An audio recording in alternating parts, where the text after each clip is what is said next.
Well, the playoff clinching party is going to have to wait one more week for the Broncos. 30-24, they lose here in overtime, and there's a lot to be frustrated about, and it's all interconnected. So let's start at the end of regulation. Let's start with not going for two, instead going for the extra point to tie it.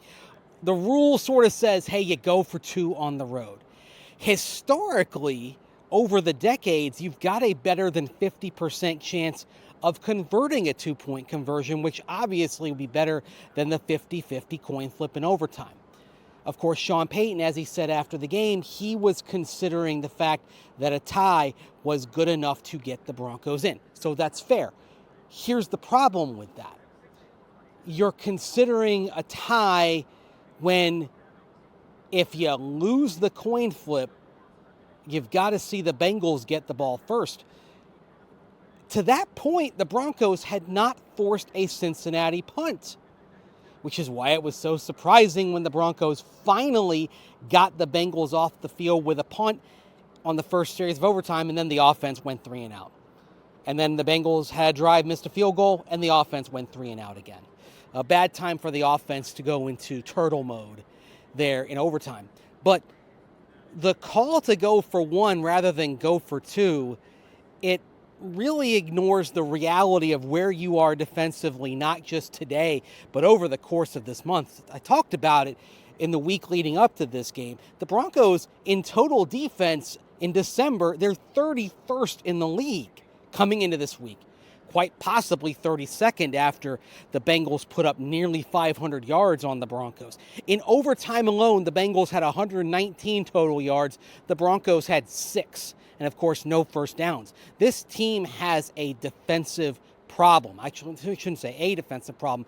It has multiple defensive problems. And getting Riley Moss back today did not fix them. In fact, the Bengals really picked at Riley Moss. That's just going to be life when you've got an all-pro like Pat Surtain on the other side. But we saw more of what we saw last week. The Bengals exploiting the short to intermediate areas, going at the Broncos linebackers, going at their safeties, making plays constantly.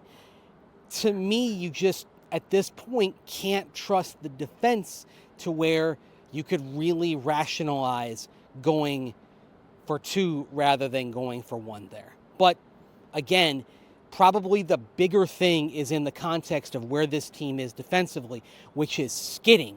And even if the Broncos can get the win against Kansas City, likely playing backups next week in Denver, it certainly doesn't augur well if the Broncos have to go on the road.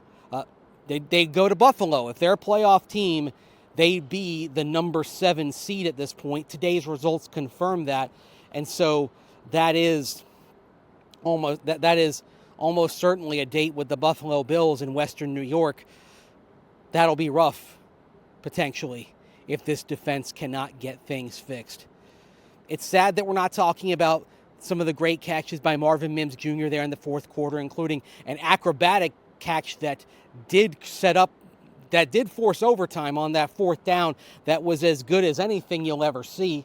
It's too bad that we're not talking about Jaleel McLaughlin running the ball with purpose and authority when he had the chance to do it today. But that's just what happens when you have a result like this that goes the way it did, with problems for the Broncos multiplying for a defense that for 3 months was dominant but now appears to be a complete sieve.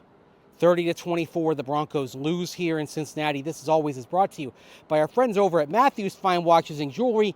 They have time for you. Happy New Year, and I'll be back from the field next week in 2025 as the Broncos try to wrap this up. And, of course, with plenty more to come this week on Orange and Blue Today with Cecil Lammey joining me. Take care. Thanks for watching. Happy New Year.